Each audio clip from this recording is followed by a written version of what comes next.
Hello and welcome to The Last Retort on Global Voice Broadcasting. I'm your host, Chris Wiggins, and always the astute Kelly Saga. Oh so my what's gosh, happening? Thank you. I like that introduction. I do. Yeah. It's going well. Everything's great. I'm pumped tonight. There's a lot of energy. Good, awesome. Yeah, all right, we want to keep the energy up because we got a very energetic, very talented, and we are so honored to be joined by who's your guest? Two-time Daytime Emmy. Who is and it? The youngest Daytime Emmy winner as well. Camryn Grimes, what is happening? Yeah. God, it's nothing. I'm here and it's great and I'm excited. I'm ready for some hard-hitting questions that make me shake in my boots and just give me what you got, guys. Great. It's all going to be political ideology. Oh, God. Based. So never mind. I'm ready. We're a fan of like cotton candy. Yeah, we're going to keep it good. Type questions. Hey, if the questions are all cotton candy themed, I'm on board. All right. Well, let's get started. We got a lot we want to talk to you about. Yeah. So cool. So let's start off. You're on The Young and the Restless. I am. You play Mariah, and she's got quite the storyline. Mariah. Yeah. I originally played Cassie. I've now played two characters who are twins that nobody knew about, if that's possible. But it is in soap world. That is possible. You can be pregnant with twins and not know about it until 25 years later. It happens. Okay. So what's it like being killed off on a show though? Oh, does it piss you off? No, you know what? At the time, I was on the show for 10 years, and they decided to do this story where they killed my character Cassie, who was 15 at the time. I was also 15. And I really hadn't known any other life than being on the soap. And, before I got back on the show, I had come to this conclusion that while it probably was the single most traumatic thing that had happened, 15 was a really weird year for me because a lot of things happened at once, and that's one of the things that happened. It shifted the course of my life, but it ultimately ended up being the best thing that could have possibly happened to me because it made me kind of strip myself of what I thought my identity was and then have to rebuild it without this crutch that was the show, which is the only thing that I knew, and come to terms with this acting thing that I kind of stumbled into that I've been doing. Do I really like it? Is it really what I want to be doing? I don't know anymore. It was just a year, as Kylie Jenner would say, it was a year of realizing things. That's well it put. was just a year of realizations. Well, that's such an adult theme for somebody who's 15. I mean, oh no, it was like a midlife crisis. Yeah, most of us at 15. We're worried about getting our permits, and you have to reevaluate your life. Yeah, and you're from Los Angeles. I am born and raised. Do you think that made it more difficult since this is all you knew, or do you think that kind of made it easier? No, it definitely made it easier. It's not like I got kicked off a show, and which I didn't get kicked off. They just decided to kill my character for sweeps. I was a nightmare back then at 15. There were problems with alcohol and drugs. No, but no, I didn't have to. It's not like I got off the show and I had to move back to Texas or Oklahoma. My whole family is from here, so. Nothing really changed except everything. So when did you start acting? I actually, funny enough, my first role was at, I think, 10 days old or something like that. Wow. My grandma was an agent at the time. My uncle's an actor, Scott Grimes. He does Steve on He American does Dad, Steve right? on American Dad, and he's currently on The Orville on Fox. Okay, so watch for the second season. So Seth MacFarlane loves him then. We'd like a sponsor. Yeah, he and Seth are great friends, and they love working together. And so I grew up kind of watching him. But so at the time, I think one of her casting director friends, my grandmother's, was like, oh, we're looking for this brand new baby for this dream sequence. And my grandma, I guess, pimped me out and was like, hey, we got a baby. We just got one. And so that was technically my first role. But my first actual role theatrical was an episode of Jag that I did nice. That was a great at show. 5 or 6 days or year. No, years. Okay, I just don't know. Weeks. You You know, I decided to take a 5-year hiatus and evaluate. Yeah, you needed that my break priorities. to recoup. Oh, yeah, definitely. After the Days of Our Lives Dream Baby role, it was a difficult one. Very taxing. You were on ER with your uncle as well, right? I was on a really, really cool episode with Clooney there? No, this was long past Clooney.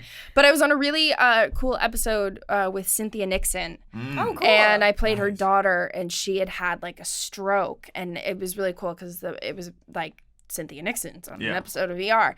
And like half of her face, the prosthetics team like did this, droop, like what happens when you have a stroke. It was really interesting. Nice. I got to say bitch for the first time. How old were you? I think I was like 14. And that was the first time you'd said it? Well, no. Like, God, on air? no. I was about to say, wow. Well, I don't My know. God, Camryn, you're a good child. The Grimes family's like, no. I don't know, but like I really savored it because what happens is like she's like, my mom's bossing me around and I'm on the phone with my friend. I'm like, oh my God, she's such a bitch. Whoa. And then she like has a stroke. Oh, that sucks. And so like she That's feels so heartbreaking. guilty. Oh, you must have said the word great. I said it with a lot of force. oomph.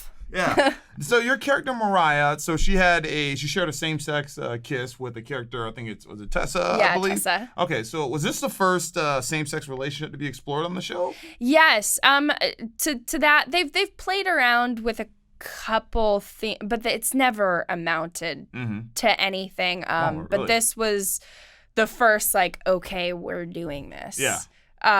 Story in that vein, and I had heard,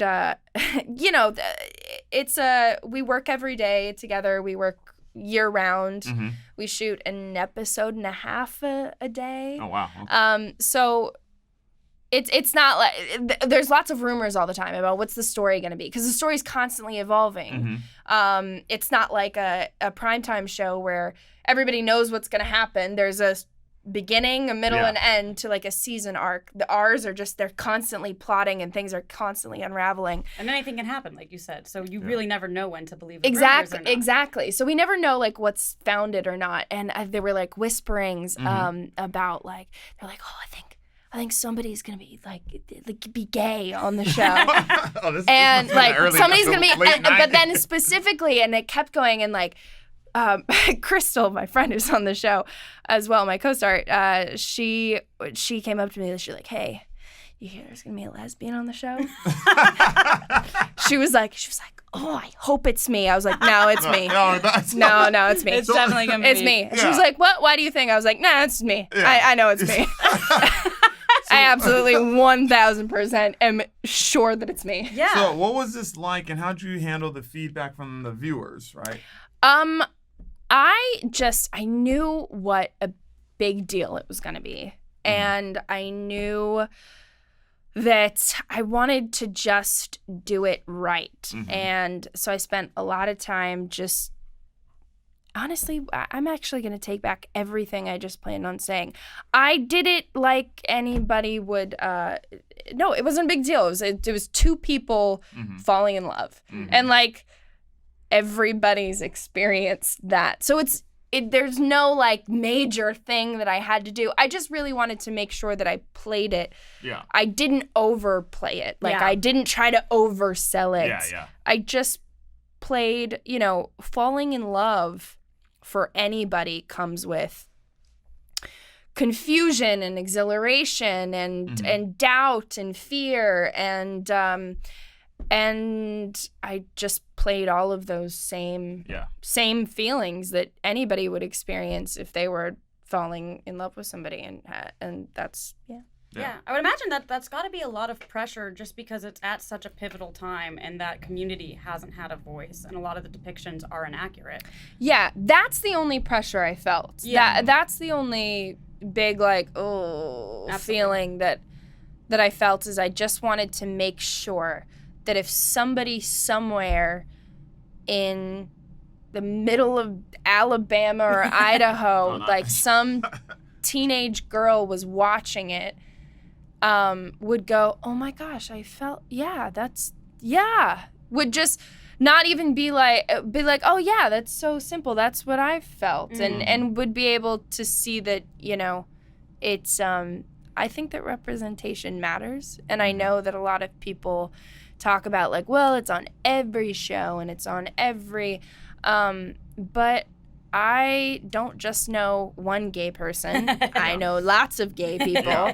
And yes, I live in Los Angeles, but I can pretty much guarantee wherever you are, even if they're not talking about it, they're there. So it makes sense that it's everywhere because it's everywhere in life. Exactly. And that's good. That's a good thing. Yeah. So with that in mind, like you've been a huge advocate for LGBTQT. Let me make sure I say that correctly. LGBTQ. LGBTQ. I always get like, I always do LGBTQ. Yeah, LGBTQ. Okay. As long as you're inclusive. Yeah, all right, get cool. It all. So you've always been a supporter of of those rights, Yes. women's rights, environmental rights, and all. Yes. So, and with all these issues and everything, right? Often it's prompted some type of criticism of people kind of saying "stay in your lane" or "quiet down" or so. Yeah. How do you handle that? How I have handled it and how I should. I went through a time where, you know, on Twitter specifically or on Instagram, you know, honestly, most of the response or backlash per se that I've gotten for this role has been overwhelmingly positive. Okay, good. Yeah. But in the beginning, obviously, people were very now they've kind of quieted down for the most part. They're like, they give up fighting. Like, they know you couldn't be beat. Yeah, I can't be beat. Right. But I felt this need to like defend every like negative tweet and every, and it kind of did the opposite, where it prompted really really negative and gross kind of discussions in threads on Twitter and on Instagram, and kind of gave this pedestal to the people who were being negative. And I realized I didn't want to give them that power. I think it's really important to fight, I think ultimately I don't think you're going to change these people's minds. Yeah. So the best thing to do is just ignore them and keep on supporting and encouraging where you can, instead of to give the energy towards the fight. I think is to not put your energy towards the good that's happening or the good movements or the good, you know. Yeah. And I love that community so much. It's always, you know, I grew up in Los Angeles on a soap opera. I was raised by gay guys. Yeah. Like, basically. Yeah. It's like if a child, like, wandered out into the woods of LA, like, my parents, like, set me out into the woods. Yeah. And, like, the gay men were like, come, child, come. And I was like, woo! Yeah. So it was always really normal for me. And I didn't figure out it was a thing that other people didn't like until I was older, and I'm like, what are you talking about? Yeah. Like, this is, what do you mean? Yeah. Yeah. Yeah. So what's it like growing up on set? Because I've always found this interesting. Number one, first and foremost, kudos to the fact that you don't have any known like drug issues or anything like that. I know that's like a weird thing. Of. Yeah, okay. Right, and you're coherent and everything like that. So kudos to that. You're not like those kids from Different Strokes, right? So yeah. So you've overcame sort of what you expect out of a child actor. Yeah, definitely. No, seriously, that's a big deal. That's huge, right? So I guess like what's it like sort of growing up on set, like with your first role at 10 days old, and then you're on JAG at 5 and all, and you're always, I imagine you're always on set basically. So what's that like? I will say that this is like, I mean, maybe it's not so controversial, but slightly controversial. I do believe it has a lot to do with the families or the parents that are involved. I was not pushed to do acting. Yeah. I begged my grandmother at like 5 or 6. I said, I want to do what Uncle Scott does. Yeah. I mean, me and my uncle are exactly alike. And she was like, no. And I just kept asking. And finally she was like, okay. Get you a couple pictures. Send you out. And like whispering to my mom. They're adorable, by the way. Like, so cute. And like whispering to my mom, like, oh my gosh, she'll go on a couple auditions and it'll be the most boring thing in the world. And she'll she won't like it. That didn't happen. I did really like it. And I kept wanting to do it. And Young and the Restless, Jag was the first one, and then Young and the Restless was like the first big. Yeah. That was only my second theatrical job. Wow. Yeah.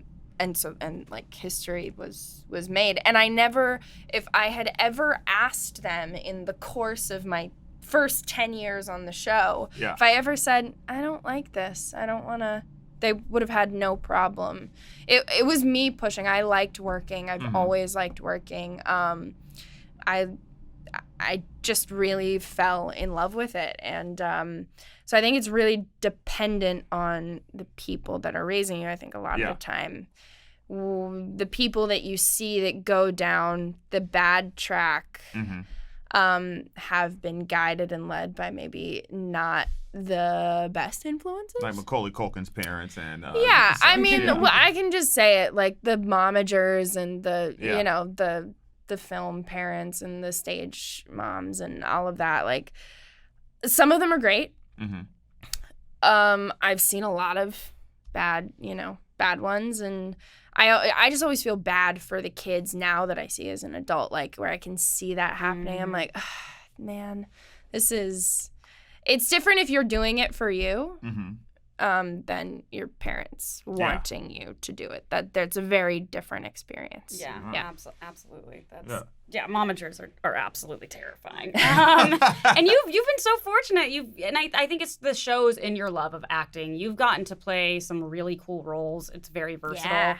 Is there any, and a lot of our viewers might not know this, she has an incredible voice as well. Oh, God. So you have to sing all your answers from here on forth. Never. All of them. Never. I also have terrible stage fright. She's also really good at Hamilton. Like, she could sing it's ridiculous. I can. By the way, that doesn't apply to rapping. Like, I can rap Hamilton. Man. I don't know, man. Give yourself some credit here.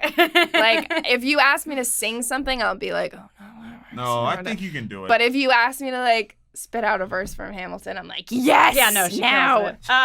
So other than Hamilton, are there any other, like, roles you're dying to play that you just haven't had the opportunity to do yet? I mean, when you talk about, like, roles, I think of, like, iconic plays and stuff like that. That's what I mean, well, also, I really wanted to play young Jean Grey in X-Men. That'd be so cool. Yeah, you have a resemblance to Sophie, so this would definitely work. I'm not famous enough. We'll get you there. After this podcast, you will be. Oh, great. So by the time I'm 45, when they reboot it and there's another young Jean Grey, maybe you can play adult Jean Grey. Famke Janssen was like 38 when they did the she first was hot X-Men. as hell. Oh, God. So, yeah, this can be... But I'm not going to be old enough by the time that they do an adult Jean Grey. Okay, they're going to keep... Sony's going to keep... Prosthetics are a crazy thing. Fox is going to keep rebooting X-Men so that Disney doesn't make the movies, so you're good. That's I really would have loved that, and so that's a sort of non-play thing. But is that because that's your favorite superhero, or is it just because she's redheaded, or what? No, I mean, I do have an affinity. There's not many... There's tons of blondes, and there's tons of... and there's tons of... fake. But specifically when you talk about, like, superhero characters or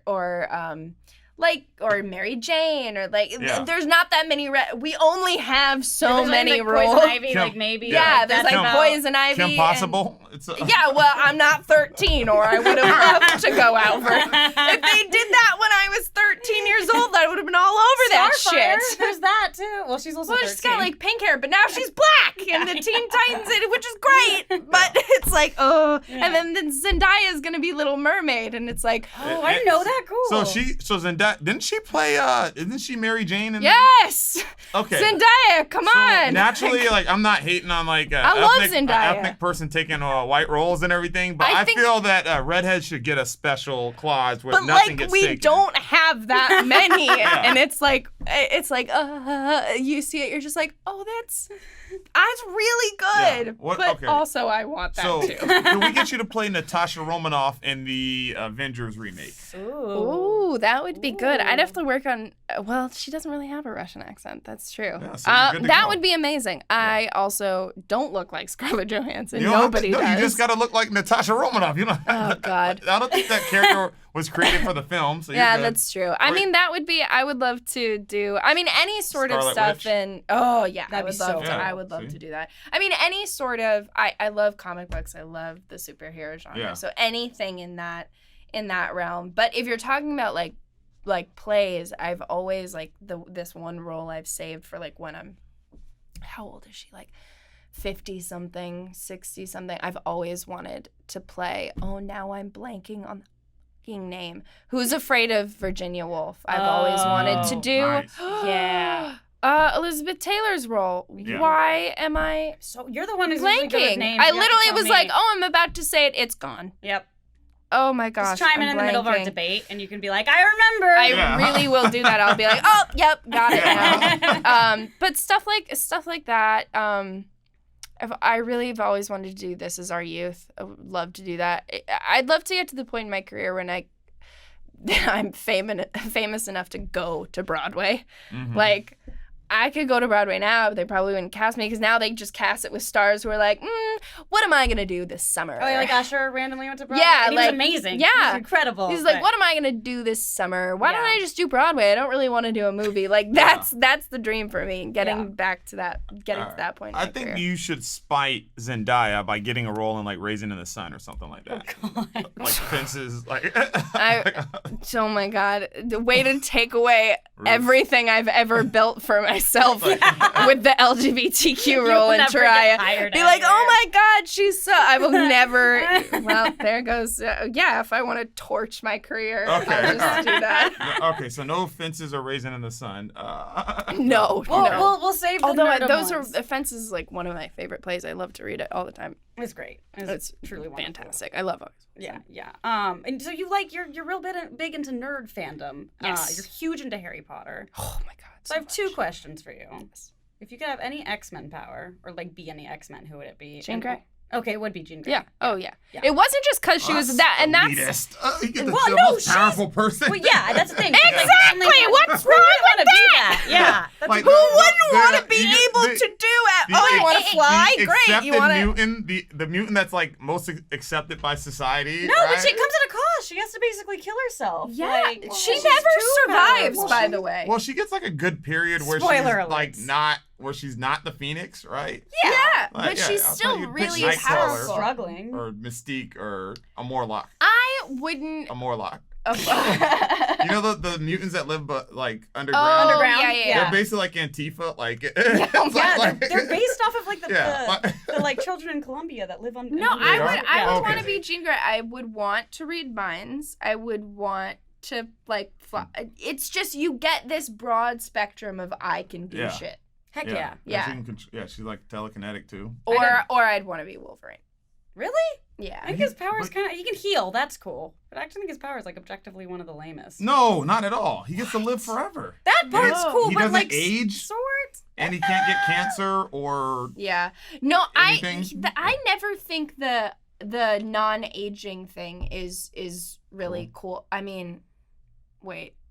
I lied. I don't Yeah. want to age. like, he gets, Yeah. like, Wait, I was like, what am I It's a talking lot about? cheaper than how Hollywood he does it. perpetually gets to be 31 years old, basically, right? Yeah, true. And, but at the same time, the reason why I would say that I like don't want that is because then you just have to continue to watch everyone die. Yeah, it's Wow. sad. And that I'm like, His healing Oh, power, no. his healing power makes it so that it represses emotional memories. That's how strong it is, right? That like, is that true or did Yeah. you just make that no, up? it's No, it true. does. Well, I mean, I I'm- don't. I see. There's a backstory where it's also like you've been alive so long that you become a callous Oh, okay. individual. Yeah. I But don't want to become. that's what I was gonna say. But I do want adamantium. He That's also, pretty Plus. cool. He also got to do a mission with Captain America too, which Yeah. is worth it to me. So Oh yeah. yeah, That's fun. yeah. don't Like he like probably Captain America. you don't like Captain America? No, What? he's not my favorite. It's a lot of propaganda. Uh-oh. Yeah. After I saw it, I was like, I'm gonna join the military right now. I like Chris Evans and I like what he's Yeah. done with it. Just as a character, like I'm like, Oh yeah, I had a Captain America toy and underwear when I was younger, so. I still have both of those all right, yeah. as a Everyone- 25-year-old. You still have the adult. Everyone underwear. likes Superman. Yeah, I still got it in their boxes. It's in a tiny Yeah, ball in like, the back never of leave your it He's thing. wearing it right You now. bring it out every now and then. You're Captain like starry-eyed those- looking at it. Those underwear are like my shield. They're my Captain America shield. All right, Yeah. I take them with me everywhere. You're lucky underwear. Yeah. You keep them in your back pocket. And question number 2, because I want people to really get to know you. What Harry Potter house do you think you'd be sorted into? Do I think I know? I took the quiz on Pottermore, and so should you. Here's the deal, guys. You are whatever Pottermore assigns you, I'm so because sad with that mine. is what by J.K. Rowling, and you take it once, not a few times to see it. Like, oh, I don't want to be Slytherin. If you're Slytherin, you're fucking Fuck, Slytherin. I know. Oh, can I not curse? You can I cuss curse? on this. Oh, Yeah, great. this is a I propane am show. Gryffindor. That seemed obvious. Yeah. I love being Gryffindor, and I've been really upset recently by this whole, like, because, you know, starting out with the books and when everybody's getting started, it's like, oh, it's cool to be Gryffindor. Suddenly there's, like, this hipster movement that, these fucking Hufflepuffs got together. Oh, Hufflepuff, man. And decided, like, you know what, we're going to covertly take down the Gryffindors by convincing everybody that they're not cool anymore and that we're the cool ones because we're the outcasts. Fuck that. Hufflepuffs, I know exactly what you're doing. Yeah. I see you, and it's not working. Gryffindors are still the best. Woo, woo. So all right. And that's why Gryffindors Alright, suck. By the way, they're right. That's why Gryffindors suck, is what I just did. Yeah. All right. So the hipsters have become the Huffendors. The Huffendors? What are they called? The Hippendorfs? They'll be the Hippendorf. I like the I like the hip. Huff- Yeah, I like the I've Huffendorf. I've never seen anything Harry Huffendors. Potter. Okay, it's Gryffindor, Hufflepuff, Okay. Slytherin, and Ravenclaw. Okay. All right. Yeah, I've never read the So books. you haven't or taken seen the it. sorting quiz? No, I don't. Oh, I don't we're know gonna anything get Harry you Potter. Yeah, to my do mom it. was. You gotta- My mom was strict. Yeah, she's like, look, she goes, Not do the Chris. whole witchcraft thing? Well, yeah, she's like, none of that. Oh, Yeah. I see. She, I don't know what the hell you think For a this is. second, my parents were like that, and then they were like, Yeah. My parents were just grateful I was reading. They were Okay. like, "Are you reading about Satan? Fine, you're Sure, reading. whatever. Go in Yeah. a corner and Yeah, do she something." yeah, she made me play football and That's everything. good, Yeah, that's she good, goes there. She yeah. goes, you can't be reading these heathen books with that little 4-eyed kid. And I was like, Mom, you have glasses. Like, right? I was like, That's funny. right? Yeah. yes, So, I am a Gryffindor, proud Gryffindor. what's your you should favorite be. Harry Potter book? Which one? Oh my God, that's like asking my favorite Parent? child. What- No, I definitely have a favorite parent. Oh, I'm not gonna tell my parents to watch this. Yeah. I was kidding. Kind of. My favorite Harry Potter. Goblet of Fire. Ooh, okay. That's a good one. Goblet of Fire. It's it's right Is that number 2 before. or what? That's 4. Okay, all right. It's Way right. off. You got so. I'm sorry. Yeah, she's I like, heard she goes, that "Get as this a kid. idiot off of this. That's She's like, get this 4. guy off the show. It's right before everything gets really fucking dark. And there's so much like magic that's explored, and Yeah. then you really find out about more of the world in that. Mhm. And so the world becomes broader in that right before everything goes to shit. Yeah.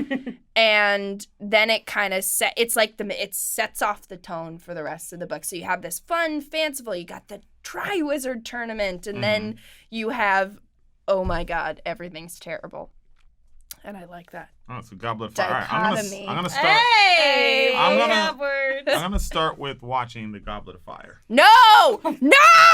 What are you doing? Well, okay, if I start with the first one, I'm not gonna make it to the Goblet of Fire. most Yeah, you likely. will. You just gotta. Why? I'm not in You're gonna be medieval invested in this. and- No, yeah, like, you gotta start from the beginning. see, they told me that with like Lord of the Rings and The Hobbit, right? And then And I was like, okay, like first I watched the Lord of the Rings, and I was like, I left the theater. I was like 13. Oh I my gotta go. God. I was like, yeah, this is too much for me.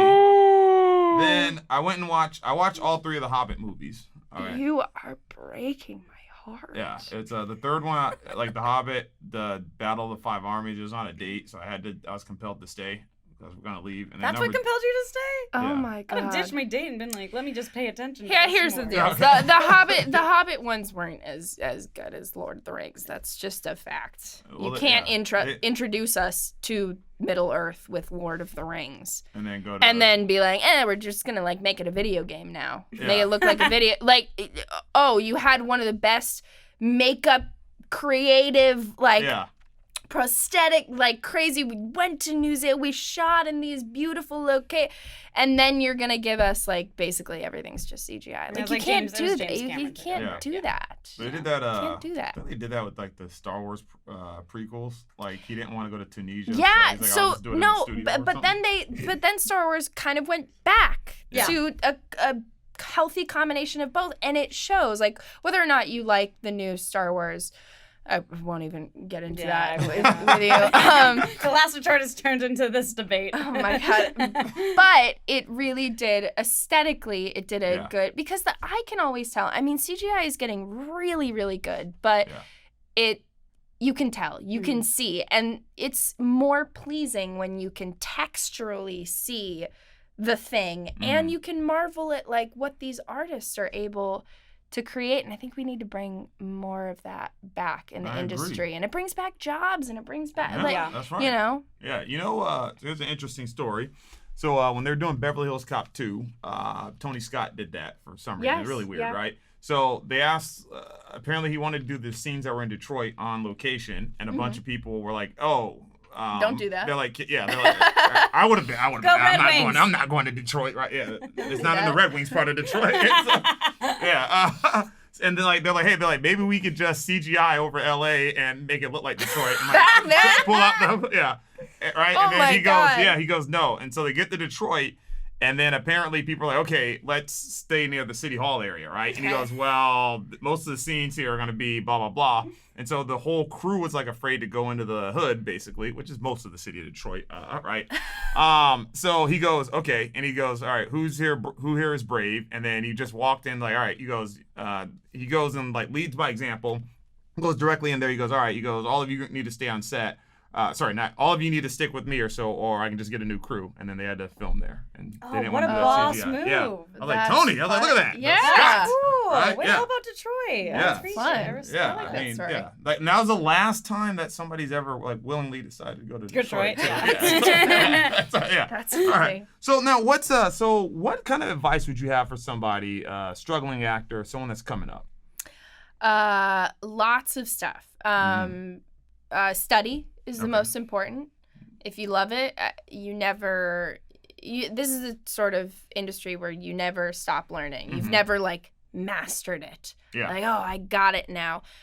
Because the older you get, the more you grow. So the second thing in combination with just studying, getting into a good class, finding people that you like working with, read lots of plays, and work them out for yourself, is to just go out and live life. Yeah. Like, that's just going to be one of the best things for you, because then you have experiences to draw on. Get your heart broken, fall in love, get it broken a few more times. That'll definitely help with crying scenes. I'd be a great actress in that case. I'm going to nail it. That'll definitely help with crying scenes. Just travel. Be adventurous. Your work will draw on the things that you do. So do a lot. And then I think the last thing is nobody's guaranteed anything. You could be the best actor and never work a day. You could be the worst actor and have a great career. Like, we see that all the time. There's no equation. There's no like, if I do it this way, I'll get this. Yeah. So you just have to be the most prepared that you can be, and sticking it out can sometimes be the key. Yeah. Just outlasting other people, and it's hard. It's not, it's not a linear climb. Yeah. It's like a roller coaster. But keeping your head in it and keeping positive and, just doing the work. All right on. Yeah.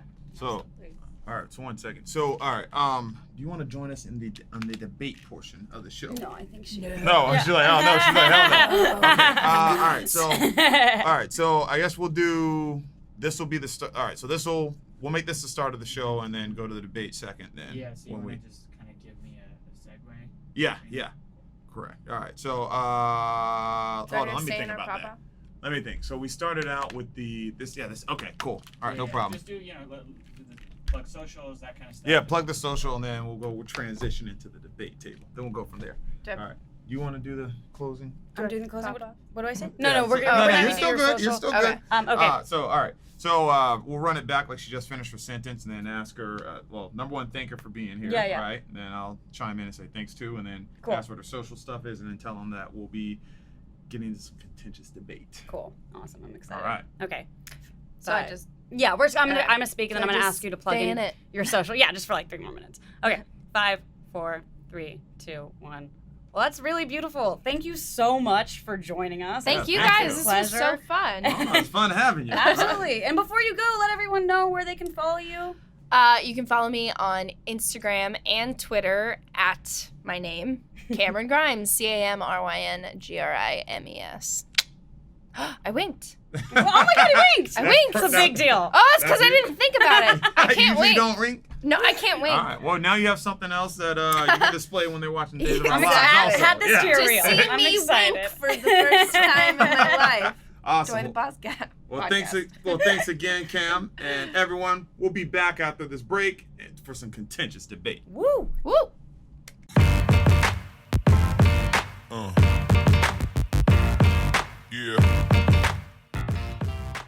Hey, everybody, and we're back. We're ready for a lot of contentious debate. Now, I know that Kelly's a little bit shaking in her boots and everything like that.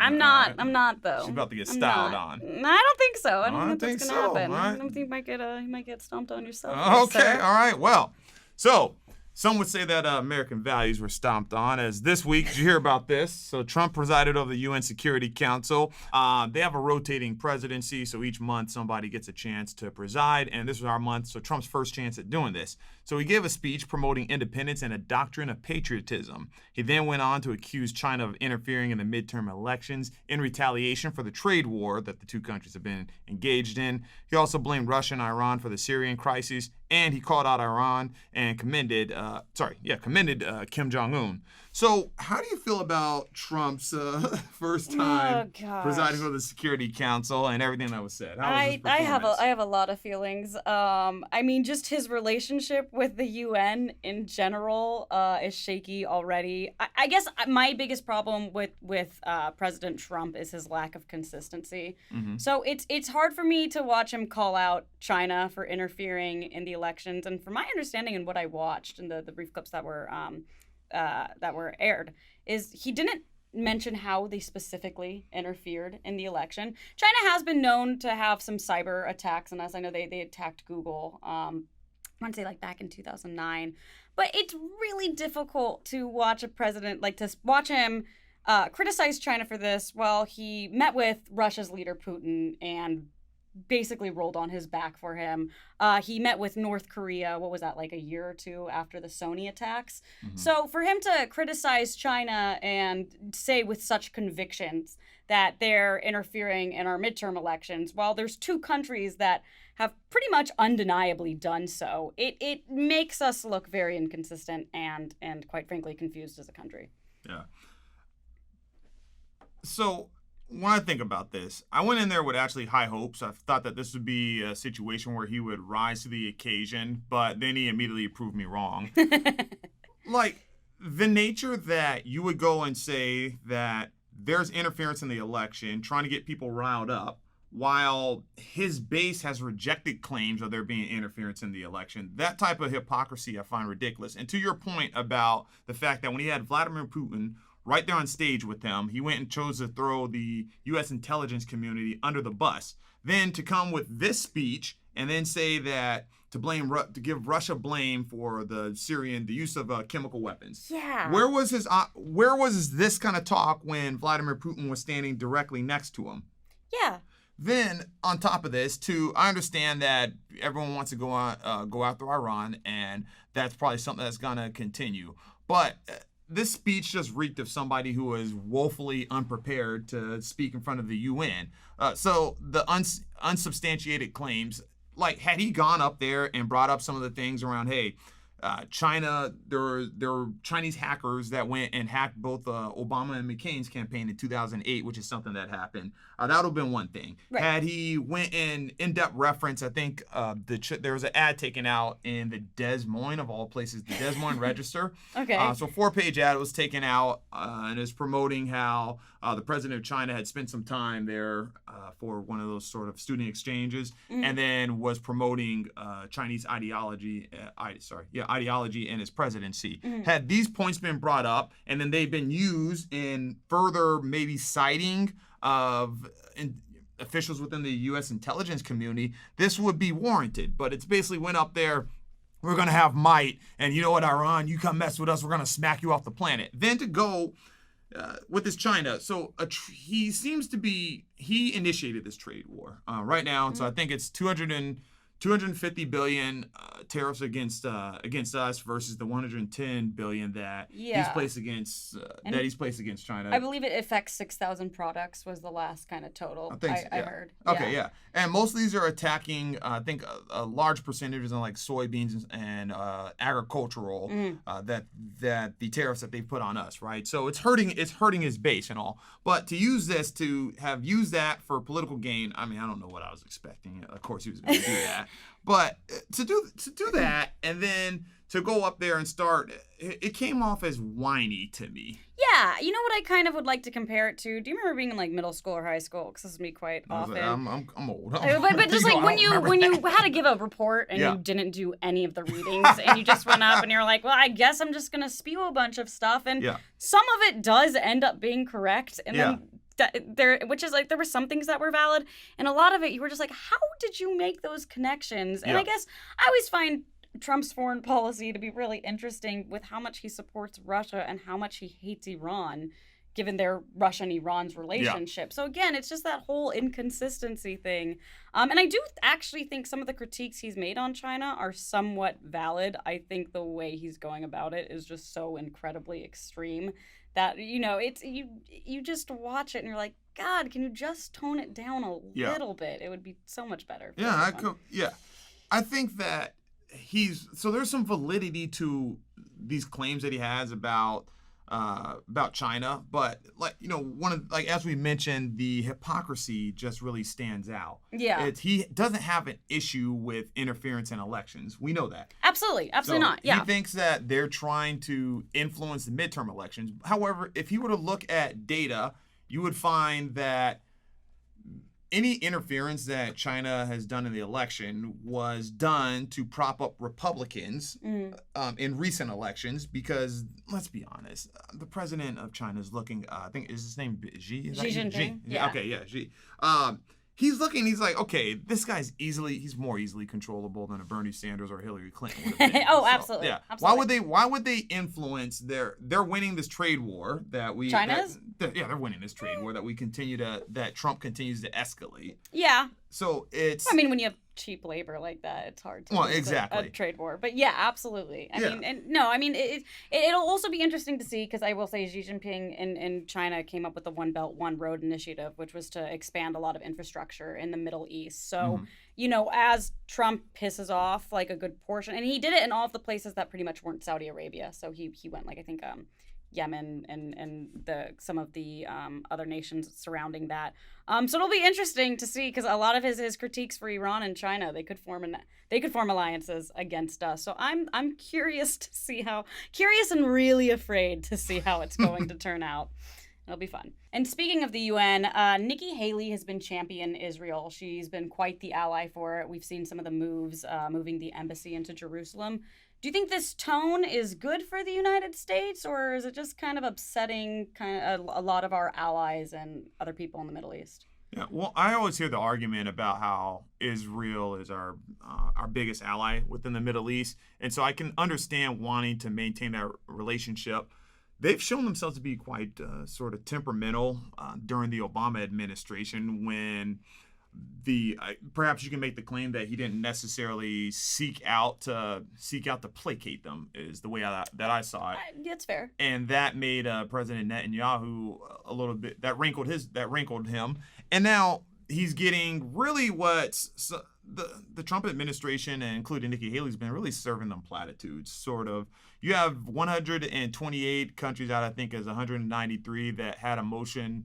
The UN had a motion to stop the U.S. moving the embassy to Jerusalem. Mm-hmm. All of our biggest trade partners and really the largest players on the world scene had objected to it. It's countries like Fiji and Jamaica that were allying with the United States on that end.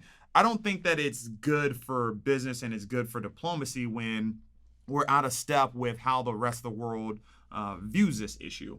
And particularly, there's been when Israel's been condemned by the UN for human rights violations on the Gaza Strip. That happened in 2016, and then I believe that back in May they had about 60 people, 60 Palestinians who were massacred. And then for Nikki Haley to come out and say something like, "Oh, well, there's been a lot of patience from Israel on this matter," when speaking in regards to 60 Palestinians being killed, and sort of in a memorial, basically, hey, that's almost sends a message, oh, you guys are lucky that they're not more aggressive. I don't think that this is good for relations, obviously, with Palestine and also with our partners within the UN. Yeah, I mean, one clarification I do want to make is that the UN has criticized both Israel and Palestine for humanitarian violations.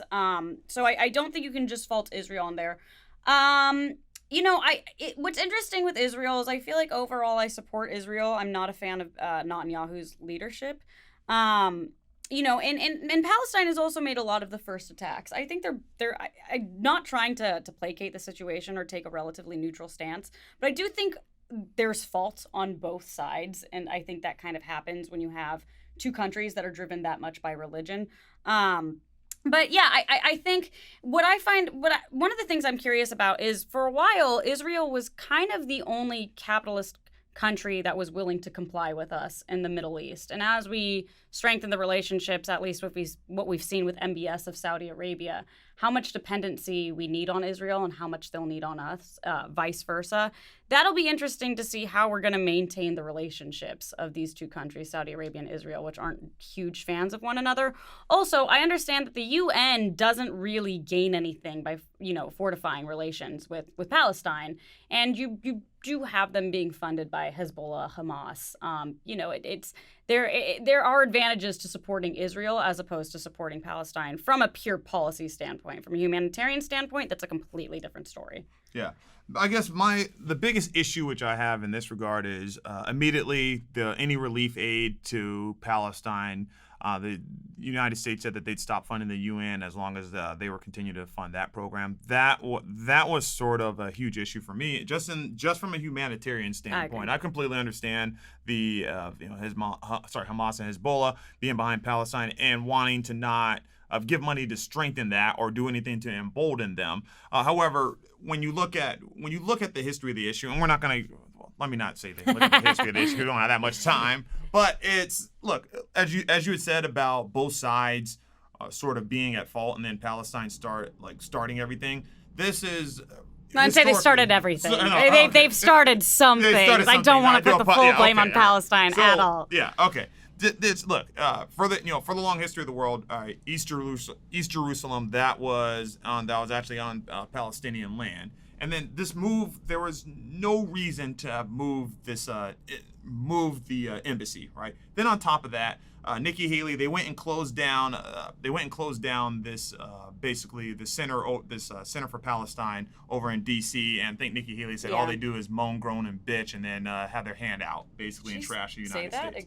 Maybe not in that. I'm not quoting. Where did I miss that? Okay, I'm not quoting, but she's basically said they beg. She basically says that they beg and then trash America. Basically. Yeah, I will say if their goal is diplomacy, they are not doing what they should be to achieve that. So it's, I would do it differently.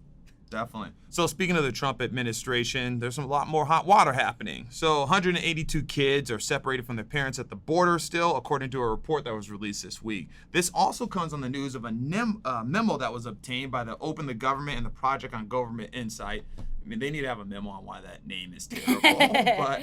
But basically, Kirstjen Nielsen had signed off that U.S. official policy was for family separation, which she had continually denied multiple times this year, including to the Senate back in May.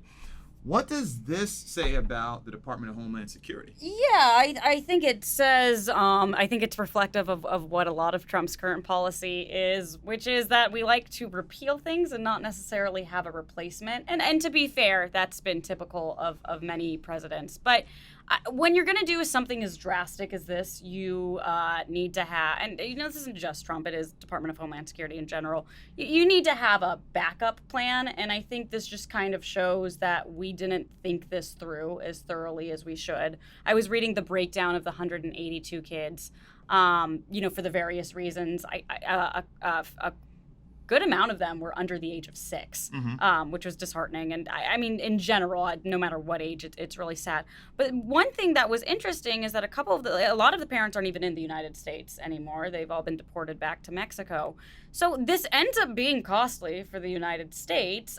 How are they expecting to handle this? And again, I this is just kind of the common theme I've seen throughout it, which is we're willing to do these almost provocateur type things, and we don't have a thoroughly thought out plan. I'd say that shows that Department of Homeland Security doesn't know what they're doing. Yeah. Well, I fully trust in the Department of Homeland Security.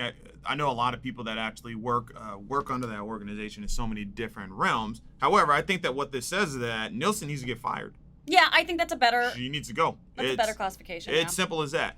So the way that first of all, I would imagine that at some point she had perjured herself because she had testified to Kamala Harris that their policy was not to separate families. So one of the things that's most troubling, so they tested out this program of actually separating families a year ago from July 2017 till about November, a little Thanksgiving special basically, where they would tear families apart. Now that wasn't official policy, and that actually predates the memo, but they had tried that.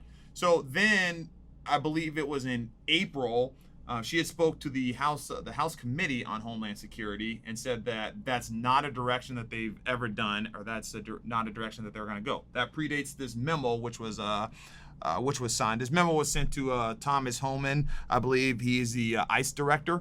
So a month after having testified to the House Committee on Homeland Security, she sent out this memo and with 3 options. Then the ICE director chooses the third option, which is basically to separate families at the border in order to prosecute the parents. All of the other options that were listed would have been they were obviously different in tone, but they were focused on mainly just the prosecutions without any going after the children, basically. And so they chose, given 3 options, they chose first of all, the most heinous of them. Yeah. And then one in which she had testified that they're not going to do. Right. Then she follows that up by when she talks to Senator Harris, rather, and tells her that they're not in the business of separating families. Tweets it out, tells NPR this, and then this memo is released. And now they're trying to cover their tracks and say, oh, well, this often reported policy, you guys are reading it wrong. Things like, come on, we're not reading it wrong. Nielsen is an absolute piece of crap, and she doesn't need to be leading the Department of Homeland Security. Let's fire her. This is not what America should be about. Yeah, absolutely. And, I think she's a good representation of the direction that they're going in. And I don't even think she knew what plan she wanted to go, what route she wanted to go. She knew what she was going to do. I think she had an idea, but I agree. And I think she made this kind of in her mind, I think she thought it was so simple.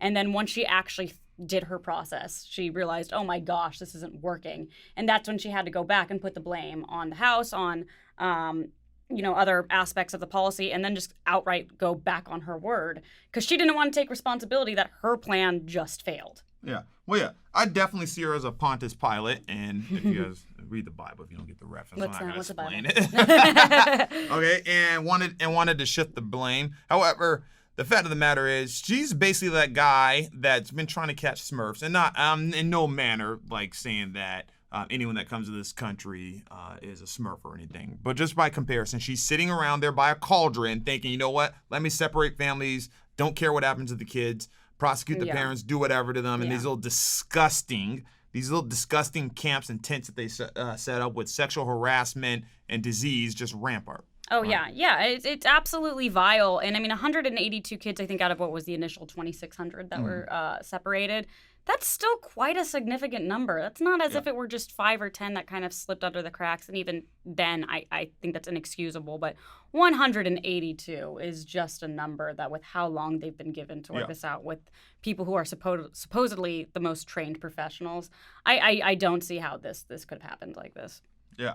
And our last topic, there's been quite a few videos surfacing of this. Ted Cruz and his family was protested out of a D.C. restaurant. Some of the protesters chanting, "We believe survivors," to Ted Cruz. One even flipped him off. Do you think this was an appropriate way to address this?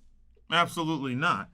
Look, I've been on record multiple times saying that we don't win when we employ tactics that people use against my ancestors when they didn't want them in restaurants. This is basically where do we draw the line? Are they going to start saying, hey, you know what, Mr. Cruz and Heidi and your kids, you guys can't go to that water fountain? Because if you believe in the movement, I'm not ever going to tell anyone to not protest. Yeah. All right. If you believe in a movement, you have every single right to protest, hold a flag, and to chant, and to believe what you believe. However, when he's out there with his family, with his children, I know that the counter argument is going to be like, oh, well, does he want his? I think this is about him nominating Kavanaugh, potentially nominating absolutely. Kavanaugh. It's in response to Christine Ford. Yeah, okay. So I know the counter argument to what I'm going to say is basically going to be like, okay, well, does he want to go tell his daughters that he helped nominate Kavanaugh? The thing is, we need that. First of all, we need an FBI investigation to happen in that regard, and we need continued hearings in regards to that. So back to what I'm saying in regards to actually protesting and attacking his family in restaurants. That's what it's an attack. I don't want to hear that it's we're just protesting and we're practicing. Not a single one of those protesters would like somebody to come to them, and then when they're in a restaurant with whether it's their parents or with their children, and to protest something about their jobs. Senator Cruz is allowed to live his life. His wife did not. She may have married him. She married him pre him being a politician. She and the daughters didn't sign up for this. Let him go to the restaurant and eat he's probably eating something bland or weird. Let him go do that, and then go to his office. Yeah. He has he has a Senate office in D.C. and then probably multiple of them around Texas. Go do it there, not while he's eating. What's the Eminem song? Right, The Way I Am. He can't even eat his meal without with his daughter without someone bothering him, or you can't even take a piss, right? Let's stop this. This is setting a dangerous precedent. Well, correct me if I'm wrong, but I do think, with the analogy you made, there is a slight difference with, the history of the United States. Your ancestors didn't necessarily choose to be in that position. So some of the tactics employed on them, I think people could see that as more of an injustice than protesting Ted Cruz, who did choose this position. He did know his policy was going to be scrutinized. But I do think the question that you bring up, which is where do you draw the line, is an interesting one. I guess my issue isn't so much where do you draw the line, it's how productive is your form of protest. And I find when you go in somebody's face, you flip them off, you just yell at them, even if what you're yelling is correct.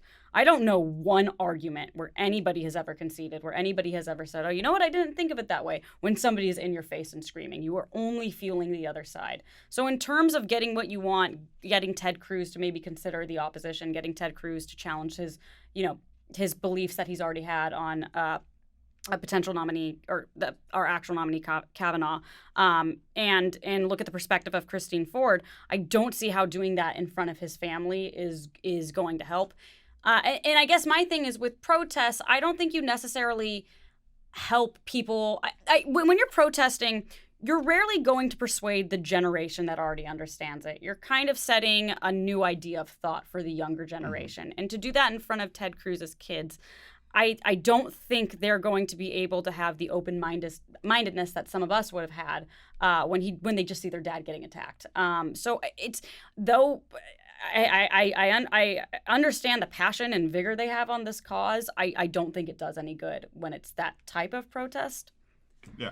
So to your point about how he signed up for this, he signed up to be a U.S. senator. When he swore in at the Capitol or wherever, it wasn't that he would be blanketed and followed every time he went somewhere. Mm-hmm. So that's basically like they can come in there if he's taking a dump and they can just put a sign over, hey, Mr. Cruz, blah, blah, blah, Beto's gonna beat you because you signed up for this. Yeah. He wasn't on duty. If you want, look, I understand that one part of the dichotomy is that even when he's off duty, he's going to take pictures and everything like that. But the harassment should completely be in some other form. Not when he's at a that's sacred ground. He wasn't there campaigning. He was there to eat whatever. Again, he's probably eating something weird.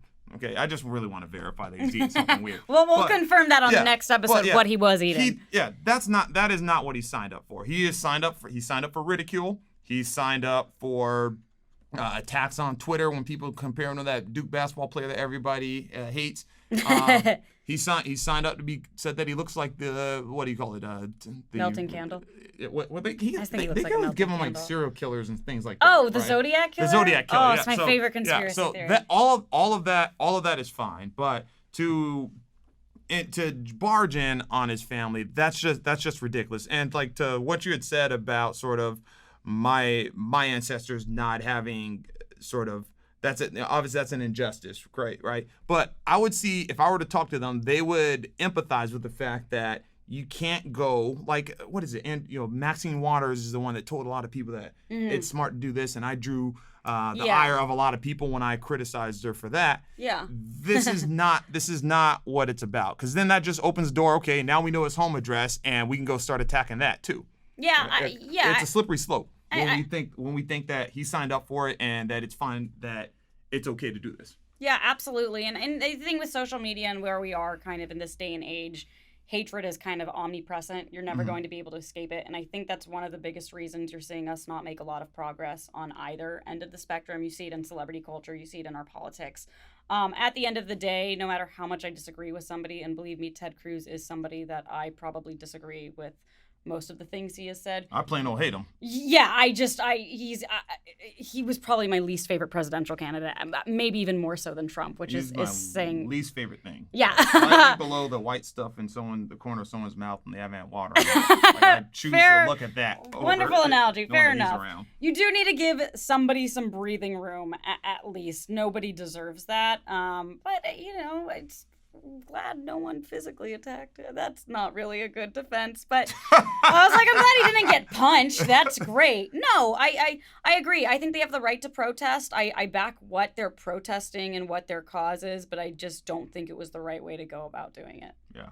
Well, we're going to have to leave that there. And also, we're going to leave you with, we're supporting Beto O'Rourke for Senate because Ted Cruz, we do hope you lose, but we don't want anyone to be bothering your family. So for everybody out there, thanks again for listening to Last Retort. We'll see you next week.